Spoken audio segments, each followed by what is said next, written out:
El hueso frontal. El hueso frontal está situado por delante de los parietales, articula con el esfenoides, el etmoides, los huesos nasales, los huesos cigomáticos, los huesos lagrimales y los huesos maxilares. El hueso frontal es un hueso único, mediano y simétrico que ocupa la parte más anterior del cráneo. Cierra la parte anterior de la cavidad craneal. El hueso frontal presenta tres vistas. Una vista anterior, que es la cara externa de la escama del hueso, convexa hacia adelante y corresponde a la frente. Una vista inferior exocraneal, también denominada porción orbitonasal. Una vista posterior, que es la cara interna y presenta una escama y una porción orbitaria. Una pequeña porción lateral, que se orienta en sentido lateromedial, forma parte de la fosa temporal. En la parte media del hueso frontal se encuentra la sutura frontal o metópica. La sutura frontal o metópica es una línea mediana entre la mitad derecha e izquierda de la cara anterior del hueso frontal. En individuos jóvenes se observa y desaparece en adulto. En una vista anterior, hacia abajo, por encima de la escotadura nasal, situada en la parte inferior de la línea media, se observa una eminencia roma, la glabela o eminencia frontal media, a cuyos lados emergen dos superficies arqueadas, los arcos superciliares o las crestas supraorbitarias. A ambos lados de la línea mediana, por encima de los arcos propiamente descritos, se encuentran las eminencias frontales. En la parte inferior de esta cara del frontal, a los lados de la porción nasal, se hallan los bordes supraorbitarios. Estos se extienden medialmente desde un borde redondeado y vertical. La escotadura supraorbitaria o agujero supraorbitario que se encuentra en el arco supraorbitario. La apófisis cigomática articulada con el hueso cigomático.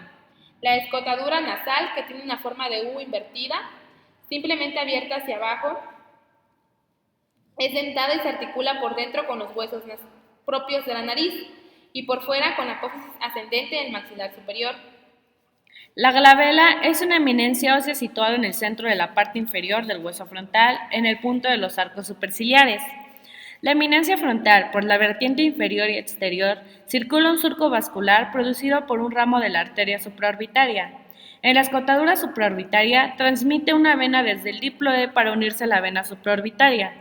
En la apófisis cigomática, articula con la apófisis frontal del hueso cigomático. Estos se encargan de proteger al globo ocular.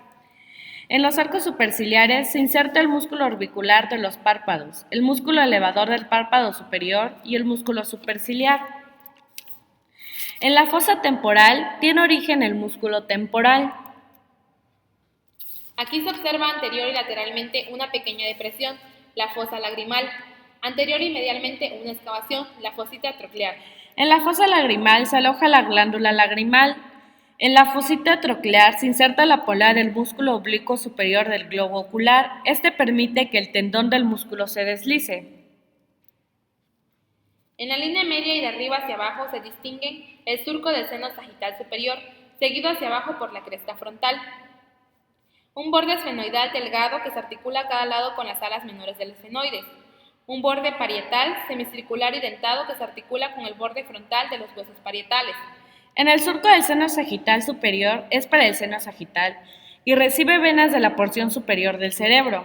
En la cresta frontal se inserta la hoz del cerebro.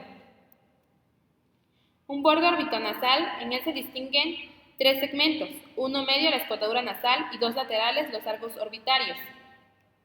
La escotadura etmoidal, rectangular en forma de U, abierta hacia abajo que recibe el etmoides. De la articulación entre el etmoides y el frontal se da el foramen ciego. En la escotadura etmoidal pasan venas y arterias supraorbitarias que irrigan e inervan la frente. En el foramen ciego pasa la vena ciega que va a comunicar con el seno sagital superior, con el plexo venoso que recoge sangre de la órbita y el diploe.